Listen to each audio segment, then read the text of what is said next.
Hey guys, happy Monday. Yay, it's Monday.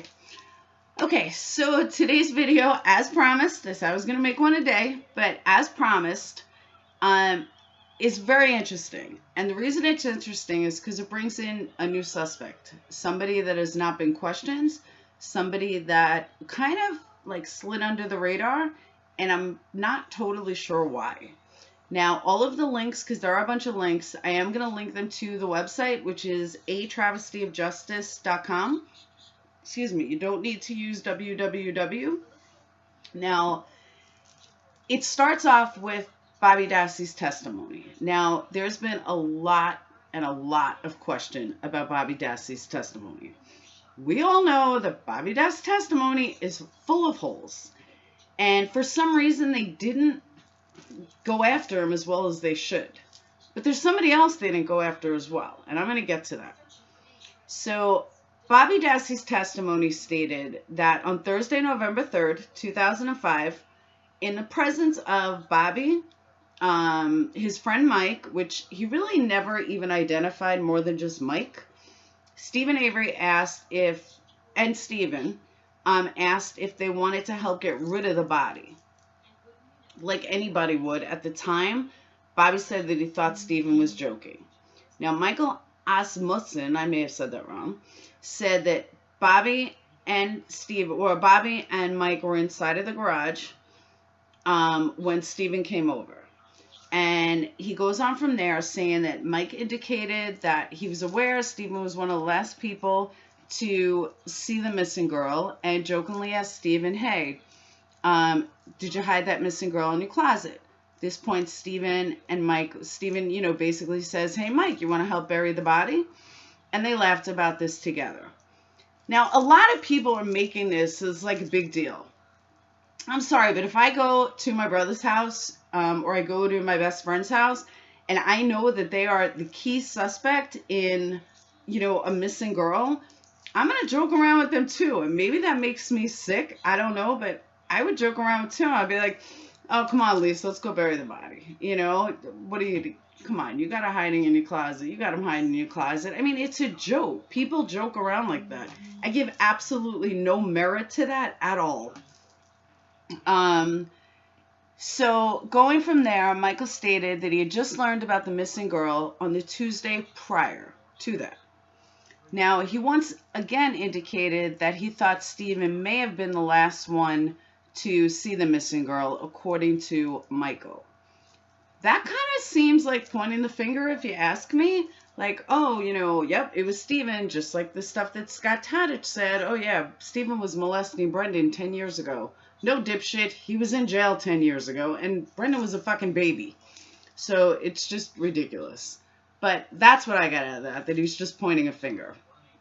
Now, he indicated, according to Michael, and again, this is just according to Michael and some bullshit, cops went to see him for a minute, said that people go missing all the time, and this girl may have left and may have left for Mexico, which is possible. I mean, Stephen didn't fucking know her. Strang clearly made the mistake of saying that this conversation took place on Thursday, November 10th, not Thursday, November 3rd, 2005, because Michael Osman, said that he had just learned about the missing girl on the Tuesday prior to that. Strang said that it had to be Tuesday, November 8th, because on November 1st, no one had reported Teresa Halbach missing. Well, if they had killed or one of them had killed Teresa, then they would have known that she was missing on the 1st. Now, Avery was arrested on November 9th, and he had continually been in custody. So Michael's story that he, was in the garage on November 10th was bullshit. It didn't happen. Michael indicated the only time he'd been on Avery's property between 10:31 and 11:14 of 2005 was on Thursday, 11:10. Again, Stephen was arrested on the 9th. He was never out. He was never out on bail. So he and Bobby were inside the Dassey garage when Stephen came over. This is fucking impossible. It can't happen. Stephen was already in custody. So why didn't anyone look further? Like, Mike, how did you have this conversation on the 10th if Stephen was in jail? It doesn't make sense. So again, someone other than Stephen is lying, because from what I remember, and don't quote me on this, I could be wrong, but from what I remember, Stephen said the conversation never took place. That sounds accurate, because everyone else saying that this happened like on the 10th and Bobby said on the 3rd. Neither one of those stories makes sense. But everybody from Bobby to Scott Tadich to Michael is lying about their whereabouts. Ding, ding, ding, ding. That's not right to me. But it gets even better. So Michael, with Stephen was in custody on the 9th and 10th, therefore it could only have been November 3rd when Osman claims he was talking to Stephen about getting rid of the body. Okay, now let's go to November 3rd. Bobby Dassey and friend Mike speak to Stephen Avery. This is just the timeline. Avery supposedly asks them if they'd like to help the body in a jokingly manner. Now, according to court documents, this conversation actually occurred on 11/10. Avery's attorney will request a mistrial because Bobby Dassey's inaccurate testimony. Judge Willis denies it. Of course he denies it. Now, going back 2 days, even though Teresa wasn't reported missing, on 11/1, Brenda Dassey is questioned at Manitowoc County investigators. Hey, I think I finally said it right. Manitowoc. He tells me he had no contact with Teresa Halbach, has no knowledge of what happened to her. On 11/3, Teresa Halbach is reported missing somewhere around 5 p.m. Now, this does not prove beyond all doubt that Osman and Avery were discussing hiding Teresa's body before it was announced that Teresa was even missing. But it does prove that beyond all doubt, Strang got it wrong. He said it was Thursday, November 10th, but Stephen was in custody. This alone proves that this whole thing, or imaginary conversation, according to court documents, actually took place on Thursday the 3rd. Think about that. Okay, but here's where it gets even weirder. So we did some digging on who Mike Osman, whatever, I'll get that name right eventually, who he is and why he was never questioned. Well, this is what was strung together. And again, all these links will be on the website. He's friends with John Lerquin.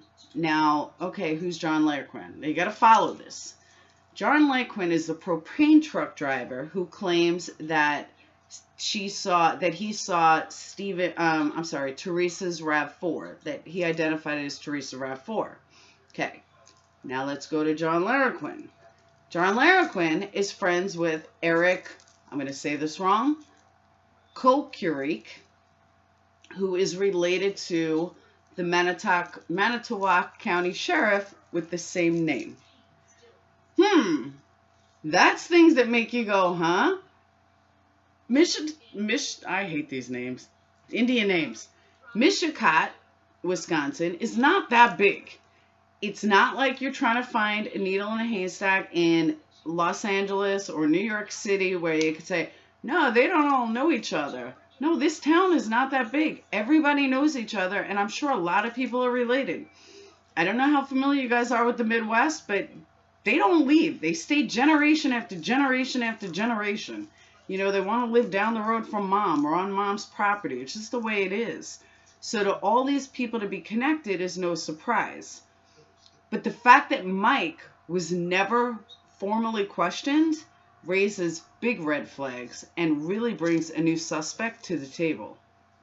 There was a black hair found, and we all know Stephen doesn't have black hair.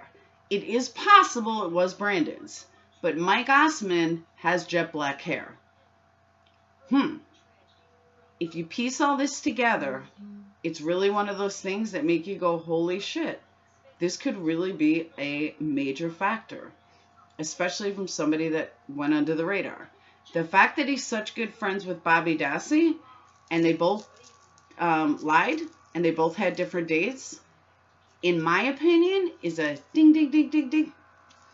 So that's what I have for you guys. Like I said, I'll post a link to the website. It's atravestyofjustice.com, no www.